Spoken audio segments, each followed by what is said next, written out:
ಸ್ವಾತಂತ್ರ್ಯೋತ್ಸವದ ಹಾರ್ದಿಕ ಶುಭಾಶಯಗಳು. ಅಂತ ಹೇಳಿದ ಹಾಗೆ first and foremost duty of ours is to submit respects and salute our freedom fighters. ಹೀಗಾಗಿ ತಮ್ಮ ತ್ಯಾಗ ಬಲಿದಾನಗಳಿಂದ ಸ್ವಾತಂತ್ರ್ಯವನ್ನು ತಂದುಕೊಟ್ಟ ಎಲ್ಲ ಸ್ವಾತಂತ್ರ್ಯ ಹೋರಾಟಗಾರರಿಗೆ ನಮ್ಮೆಲ್ಲರ ವಂದನೆಗಳನ್ನು ಸಲ್ಲಿಸೋಣ, ನಮಸ್ಕಾರಗಳನ್ನು ಸಲ್ಲಿಸೋಣ. ನಾನು ಪ್ರಾರಂಭದಲ್ಲಿ ಏನು ಹೇಳ್ತಾ ಇದ್ದೀನಿ ಅಂದರೆ, ಒಂದು ಸಂತೋಷದ ಹೆಮ್ಮೆ ಪಡಬೇಕಾದಂಥ ವಿಷಯ. ಇತ್ತೀಚೆಗೆ ಅಂದರೆ 23/7/26ರಿಂದ 2/8/26 11 ದಿನಗಳ ಅವಧಿಯಲ್ಲಿ ಸ್ಕಾಟ್ಲೆಂಡಿನ ಗ್ಲಾಸ್ಗೋ ಸ್ಥಳದಲ್ಲಿ ನಡೆದಂಥ ಕಾಮನ್ವೆಲ್ತ್ ಕ್ರೀಡೋತ್ಸವದಲ್ಲಿ ಭಾರತೀಯ ಅಥ್ಲೀಟ್ಗಳು ವಿವಿಧ ಸ್ಪರ್ಧೆಗಳಲ್ಲಿ ಭಾಗವಹಿಸಿ ಗೆದ್ದು 39 ಮೆಡಲ್ಸ್ ದೇ ಹ್ಯಾವ್ ಬ್ರೋಕ್. 39 ಮೆಡಲ್ಗಳನ್ನು ಪಡೆದಿದ್ದಾರೆ. ಅದರಲ್ಲಿ 13 ಗೋಲ್ಡ್, 17 ಸಿಲ್ವರ್, 9 ಬ್ರಾಂಜ್. ಅಲ್ಲದೆ ಭಾರತವನ್ನು 4ನೇ ಸ್ಥಾನದಲ್ಲಿ ನಿಲ್ಲಿಸಿದ್ದಾರೆ ನಮ್ಮ ಅಥ್ಲೀಟ್ಗಳು. ಈ ಸಂತೋಷದ ಸಂಗತಿಯ ನಂತರ ಮತ್ತೊಂದು ಹೇಳುವುದಾದರೆ, ಜಗತ್ತಿನಲ್ಲಿ ಇಂಡಿಯಾದ ಆರ್ಮಿ 4th ರ್ಯಾಂಕಿನಲ್ಲಿದೆ. ಭಾರತೀಯ ಸೈನ್ಯ, ಇಂಡಿಯನ್ ಆರ್ಮಿ 4ನೇ ಸ್ಥಾನದಲ್ಲಿದೆ. ಒಂದು ನಮ್ಮ ಈಗಲ್ಲ, ಸ್ವಾತಂತ್ರ್ಯ ಪೂರ್ವದಲ್ಲಿಯೂ ಕೂಡ ಸೆಕೆಂಡ್ ವರ್ಲ್ಡ್ ವಾರ್ ನಡೆದಾಗ ಹಿಟ್ಲರ್ ಏನು ಇಷ್ಟಪಟ್ಟಿದ್ದ ಅಂದರೆ, he wanted to purchase Indian Gorkha ರೆಜಿಮೆಂಟಿನ ಕೊಂಡ್ಕೊಂಡು ಬಿಡ್ತೀನಿ ಅನ್ನೋ ಅಷ್ಟು ಮಟ್ಟಿಗೆ ಅವರ ಪರ್ಫಾರ್ಮೆನ್ಸ್ ನೋಡಿ ಸೆಕೆಂಡ್ ವರ್ಲ್ಡ್ ವಾರ್ನಲ್ಲಿ this is the greatest of Indian army. So called Hitler, terror of the world, ಆತ ಕೊಂಡ್ಕೋಬೇಕು ಭಾರತೀಯ ಸೈನ್ಯವನ್ನು ಅಂದ್ಕೊಂಡೆ ಪರ್ಫಾರ್ಮೆನ್ಸ್ ನೋಡಿ. ಈಗ ನೆಕ್ಸ್ಟು ನಾನು ಹೇಳೋದೇನು ಅಂದರೆ, 2 ಶಬ್ದಗಳು, ಫ್ಲ್ಯಾಗ್ ಹಾಯ್ಸ್ಟಿಂಗ್, ಫ್ಲ್ಯಾಗ್ ಅನ್ಫರ್ಲಿಂಗ್ ಅಂತ 2 ಶಬ್ದಗಳು. Hoisting word is applicable only on 15th of August. August 15ರಂದು ಮಾತ್ರ ಧ್ವಜವನ್ನು ಆರೋಹಣ ಮಾಡ್ತೇವೆ, ಕೆಳಗಿಂದ ಮೇಲೆ ಏರಿಸ್ತೇವೆ. 26th January ಹಾಗಿಲ್ಲ. ಅದನ್ನು ಮೊದಲಲ್ಲಿ ಕಟ್ಟಿಬಿಟ್ಟಿರ್ತಾರೆ. ಅದನ್ನು ಅನ್ಫರ್ಲ್ ಮಾಡೋದಷ್ಟೇ, ಅನ್ಫೋಲ್ಡ್ ಮಾಡೋದು, ಅನ್ಫರ್ಲ್ ಮಾಡೋದಷ್ಟೇ ಅವತ್ತು. So on 15th prime minister of India ಹಾಯ್ಸ್ the flag. ಅದು ಯಾಕೆ ಹಾಯ್ಸ್ಟಿಂಗ್ ಅಂತ ಶಬ್ದ ಬಳಸ್ತೇವೆ ಅಂದರೆ, ಅದಕ್ಕೂ ಮುಂಚೆ ಬ್ರಿಟಿಷರ ಫ್ಲ್ಯಾಗು, ಅದಕ್ಕೆ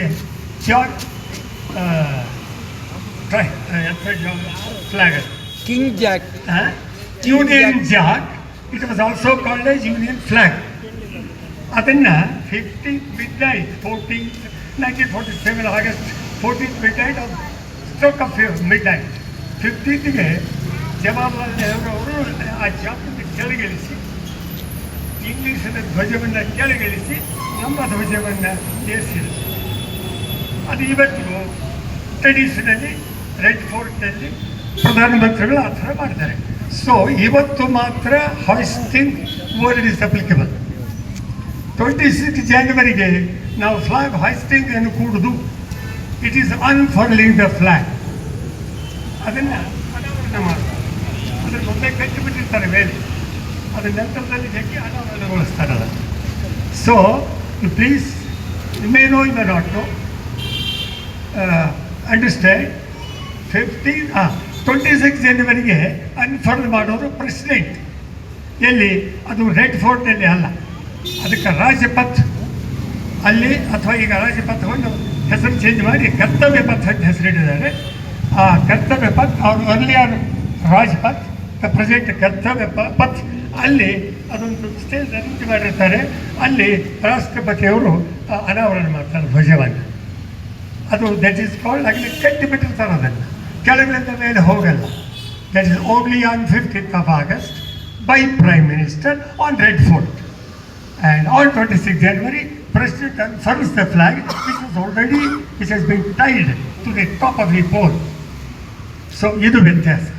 ಅದು ಅನ್ಫರ್ಲ್ ಮಾಡೋದು ಏನು ಇಂಡಿಕೇಶನ್ ಅಂದರೆ we have become already independent, we are sovereign country ಅಂತ ಹೇಳಿ ನಮ್ಮ ಕಾನ್ಸ್ಟಿಟ್ಯೂಷನನ್ನು ನೆನಪಿಸ್ಕೊಳ್ತಕ್ಕಂಥ ದಟ್ ಈಸ್ ಅನ್ಫರ್ಲ್. ಸೊ ಇದರ ನೆಕ್ಸ್ಟ್ ಏನು ಹೇಳೋದಂದರೆ 3 ಗೀತೆಗಳು, ಸಾಂಗ್ಸ್, ವಂದೇ ಮಾತರಂ, ಜನಗಣಮನ, ಸಾರೆ ಜಹಾನ್ ಸೆ ಅಚ್ಚಾ. These 3 songs, they played a great role during freedom struggle. ಸ್ವಾತಂತ್ರ್ಯ ಹೋರಾಟದಲ್ಲಿ ಬಹಳ ದೊಡ್ಡ ಪಾತ್ರ ವಹಿಸಿದರು. Vande Mataram song was composed by Bankim Chandra Chatterjee, and it was also called as Chattopadhyay. Bankim Chandra Chatterjee composed this song Vande Mataram in 1875.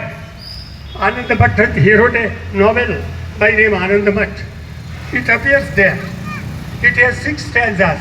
6 ನುಡಿಗಳಿವೆ, 6 ಸ್ಟ್ಯಾನ್ಸಾಗಳಿವೆ ಇದರಲ್ಲಿ ಒಂದೇ ಮಾತರಂನಲ್ಲಿ. But only first 2 stanzas were approved and selected by the Congress. ಅವಾಗ ಸ್ವಾತಂತ್ರ್ಯ ಸಿಕ್ಕ ಮೇಲೆ ಇದನ್ನು on 24th of January 1950, Vande Mataram was selected as national song and Janaganamana was selected as national anthem. ರಾಷ್ಟ್ರಗೀತೆ, ರಾಷ್ಟ್ರೀಯ ಗೀತೆ, ರಾಷ್ಟ್ರಗೀತೆ ಜನಗಣಮನ, ರಾಷ್ಟ್ರೀಯ ಗೀತೆ ವಂದೇ ಮಾತರಂ. ಸೊ ಅದ ನಂತರದಲ್ಲಿ ಇನ್ನೊಂದು ಹಾಡು ಕೂಡ ಎಲ್ಲ ಸ್ವಾತಂತ್ರ್ಯ ಹೋರಾಟಗಾರರಿಗೆ ಸ್ಫೂರ್ತಿ ತುಂಬಿದಂಥ ಹಾಡುಗಳಿವೆ. ವಂದೇ ಮಾತರಂ, ಜನಗಣಮನ ಆ್ಯಂಡ್ ಸಾರೆ ಜಹಾನ್ ಸೆ ಅಚ್ಚಾ ಪ್ರದೀಪ್ ಅವರು ಕಂಪೋಸ್ ಮಾಡಿದ್ದದು. ಜನಗಣಮನ ಟ್ಯಾಗೋರ್ ಅವರು ಕಂಪೋಸ್ ಮಾಡಿದ್ದು. ವಂದೇ ಮಾತರಂ ಬಂಕಿಮ್ ಚಟರ್ಜಿ ಅವರು ಕಂಪೋಸ್ ಮಾಡಿದ್ದು 1875ರಲ್ಲಿ. ಆ ಗೀತೆಗೆ ಇವತ್ತು 151ನೇ ವರ್ಷ ನಡೀತಾ ಇದೆ. 1875 ಇವತ್ತು ಲೆಕ್ಕ ಮಾಡಿ 151ನೇ ವರ್ಷ ಆ ಗೀತೆಯನ್ನು ಬರೆದು ಈಗ ನವೆಂಬರ್ 7ನೇ ತಾರೀಕು ಬಂದರೆ ಆ ಗೀತೆಗೆ 151ನೇ ವರ್ಷ ತುಂಬ್ತಾರೆ. ಸೊ ಇತ್ತೀಚೆಗೆ ಪಾರ್ಲಿಮೆಂಟಲ್ಲಿ ಒಂದು ಏನು ಮಾಡಿದ್ದಾರೆ, ಲೋಕಸಭೆ ಮತ್ತು ರಾಜ್ಯಸಭೆಗಳಲ್ಲಿ ಪಾಸ್ ಆಗಿದೆ bill. It is waiting for the assent of the president.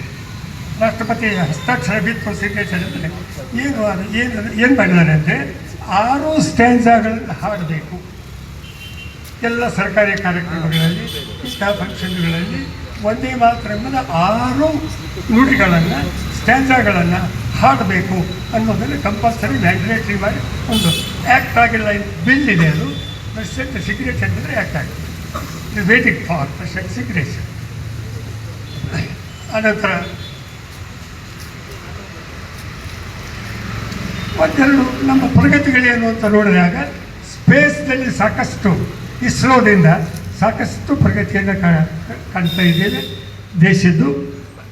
ಅನಂತರ 3ನೇ ಚಂದ್ರಯಾನ ಸೌತ್ ಪೋಲ್ನಲ್ಲಿ ಲ್ಯಾಂಡ್ ಆಗ್ತಾರಲ್ಲ 2 ವರ್ಷಗಳ ಹಿಂದೆ, ಅದು greatest achievement. The whole world, ಜಗತ್ತೇ ನಿಪ್ಪೆರಗಾಯಿತು, ಹುಬ್ಬೇರಿಸುವಂತಾಗಿತ್ತು. ಚಂದ್ರಯಾನ 3 ಸೌತ್ ಪೋಲ್ನಲ್ಲಿ ಲ್ಯಾಂಡ್ ಆದಾಗ that was the achievement of the ISRO. ಭಾರತದ ಹೀಗೆ ಡಿಫೆನ್ಸ್ನಲ್ಲಿ, ಆಹಾರ ಅಗ್ರಿಕಲ್ಚರ್ ಉತ್ಪಾದನೆಯಲ್ಲಿ, ಇಂಡಸ್ಟ್ರಿಯಲ್ ಉತ್ಪಾದನೆಯಲ್ಲಿ, ಎಲ್ಲ ಕ್ಷೇತ್ರಗಳಲ್ಲಿ ಇಂಡಿಯಾ ಇಸ್ ಲೀಡಿಂಗ್. ಬಟ್ ಒಂದು ಏನಾಗ್ತಾ ಇದೆ ಅಂದರೆ ಮೊರಾಲಿಟಿ ಈಸ್ ಡಿಟೋರಿಯೇಟಿಂಗ್, ನೀತಿ ಕುಸಿತಾ ಇದೆ. ಏನು ಮಾಡಬೇಕು ಅದಕ್ಕೆ? ಆಮೇಲೆ ರಾಜಕಾರಣಿಗಳಲ್ಲಿ ಭ್ರಷ್ಟಾಚಾರ, ಅಧಿಕಾರ ದಾಹ, ಅಧಿಕಾರ ಲಾಲಸೆ ಅದೆಲ್ಲ ಬೆಳೀತಾ ಇದೆ. ಬಟ್ ಇದಕ್ಕೆ ಹೌ ಟು ಫೈಟ್ ದಿಸ್ ಅಂದರೆ ಪೇರೆಂಟ್ಗಳು ಮಕ್ಕಳಿಗೆ ನೀತಿಯನ್ನು ಬೋಧಿಸಬೇಕು, ಶಾಲೆಯಲ್ಲಿ ಟೀಚರ್ಸು ನೀತಿಯನ್ನು ಬೋಧಿಸಬೇಕು. Society is also responsible. ಎಲ್ಲ ಜನರು ಕೂಡ ನೀತಿವಂತರಾಗಬೇಕು. Then only solution comes.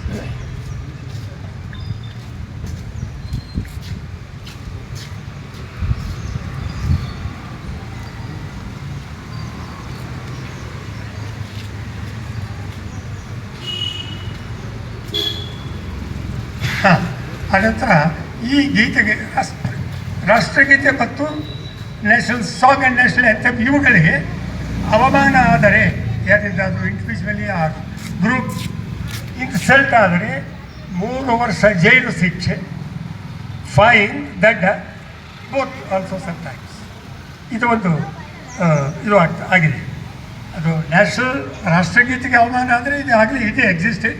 But ಈ ಲೇಟೆಸ್ಟ್ ಕಾಯ್ದೆ ಪ್ರಕಾರ ಈಗ ನೀನು ಕ್ರಿಶ್ಚಿಯನ್ ಸಿಗ್ನೇಚರ್ ಬಿಟ್ಟು ಹೋದರೆ ಆವಾಗ ಒಂದೇ ಮಾತರದ್ದು ಯಾರಾದರೂ ಅವಮಾನ ಮಾಡಿದರೆ ಅವರಿಗೆ 3 ವರ್ಷದ ಜೈಲು ಶಿಕ್ಷೆ ಮತ್ತು ದಂಡ ಹಣದ ರೂಪದಲ್ಲಿ ಮತ್ತು 2 ಸಲ depending upon the crime, nature of the crime.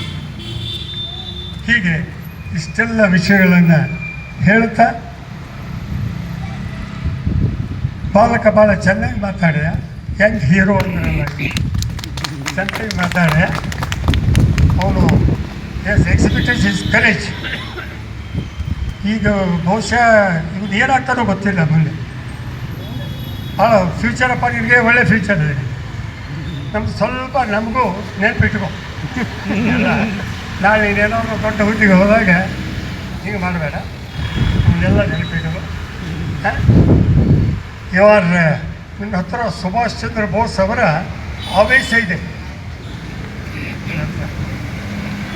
Okay, ಈಗ ಯಂಗ್ ಹೀರೋ ಮತ್ತು ಓಲ್ಡ್ ಹೀರೋ ಇವರಿಗೆ ಭಾಷೆಗಳನ್ನು ಕೇಳಿದ್ದಾಯಿತು. ನಿಮಗೆಲ್ಲರಿಗೂ ಧನ್ಯವಾದ.